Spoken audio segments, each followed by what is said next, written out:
Bonjour. Parashat Lech Lecha, cette semaine, voyons que c'est une parasha qui est très joyeuse. Ce n'est pas le cas dans les parachiotes qui l'ont précédé, la parashat Bereshit, où au début, bien sûr, on nous parle de la création du monde, les merveilles de la création, mais à la fin de la parasha, on parle de la faute de Adam et Ève, de Caïn et Abel. Dans la parashat Noach, ensuite, nous voyons le déluge, Maboul. Nous voyons la faute de la génération de Noach. Et tout à la fin de la semaine de la parashat Noach, il y a la naissance de Avraham Avinu. Lorsque nous arrivons dans la parashat Lech Lecha, là, à ce moment-là, c'est entièrement une parasha joyeuse. Entièrement, on parle de la vie de Avraham Avinu, comment Dieu le protège, n'importe quel endroit il se trouve. Bien que, au milieu de la parasha, nous avons vu la descente de Avraham Avinu lorsqu'il est parti en Égypte et les problèmes qu'il a eus avec sa femme Sarah.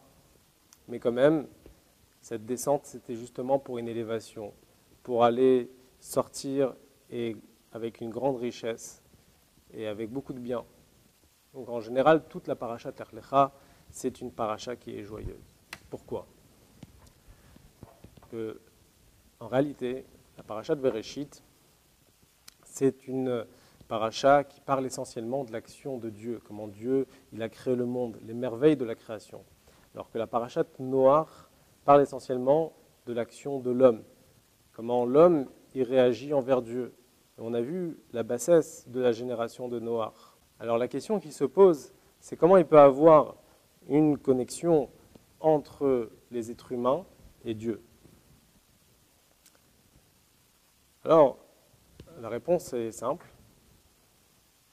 On nous dit qu'au sujet de Matan Torah, du don de la Torah, il y a eu un décret entre le ciel et la terre. Il ne pouvait pas avoir de lien entre les mondes spirituels et le monde matériel. Lorsque Dieu il a donné la Torah, à ce moment-là, ce lien il s'est brisé, cette barrière s'est cassée, et à ce moment-là, il a pu avoir un lien entre les mondes spirituels et le monde matériel. Alors, lorsque les Juifs ont pu accomplir les mitzvot, réaliser les mitzvot, les 613 mitzvot, c'est ça qui a permis au Béni Israël de s'attacher à Kadosh Baruch Hu. Qui était le premier à s'attacher à Dieu? C'était Avraham Avinu. Et c'est lui justement qui va nous donner la force. Avraham Avinu, Dieu il lui a dit, début de la paracha, Lech lecha me'artzecha u'mimolatecha u'mbet avecha. C'est-à-dire, sors de ton pays natal, et va vers la terre dans laquelle je vais te montrer. Ça veut dire, sors de ton endroit, de tes limites, et va t'attacher à quelque chose de plus haut, de plus spirituel.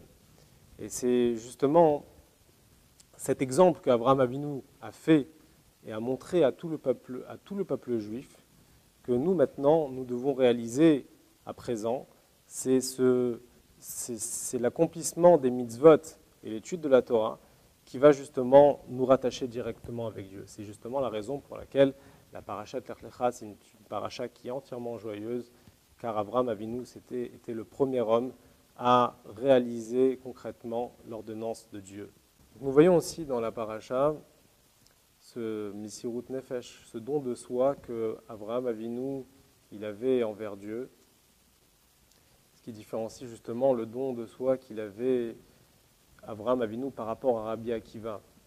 Lorsqu'on voit Rabbi Akiva, il a demandé toute sa vie, quand est-ce que je vais arriver au jour où je pourrai mourir pour Akadosh Baruch Hu, pour Dieu.